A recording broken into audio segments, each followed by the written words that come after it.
Nigeria's Independent National Electoral Commission, INEC, plans on Saturday to publicly test card reader machines that will be used in the country's March 28 election. Nick Dazang, INEC's Deputy Director for Public Affairs, says the testing of the machines aims to ensure transparency to win the confidence of prospective voters ahead of the election. INEC is going to test the card readers and it is going to simulate a voting arrangement in wards across the 12 states in 6 geopolitical zones, said Dazang. The idea is to now further test the card reader and to invite stakeholders to see for themselves how these card reader works and also to generate confidence.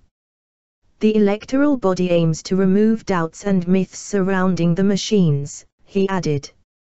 People will have access to it and confidence in the system will be generated, and at the end of the day people will accept the card reader as something is not threatening or a boogeyman, but something that will facilitate voting and add value to the electoral process on voting day, said Dazang.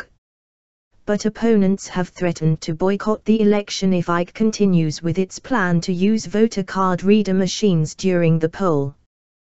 They contend the machine is prone to malfunction, which they say will disenfranchise millions of voters and undermine the credibility of the election. Dazang disagrees. As a matter of fact, for the purpose of this election we ordered for 182,000 of these card readers, he said. What we actually need for the elections are not actually more than 150,000 copies of the card readers, but we made allowance for spares and for redundancies. So that on election day when a card reader malfunctions, we can use a spare. Dazang said political parties and other stakeholders have been invited to monitor the testing of the machines on Saturday. This, he said, will enable the parties to express any concerns they have for INEC to address them ahead of the election.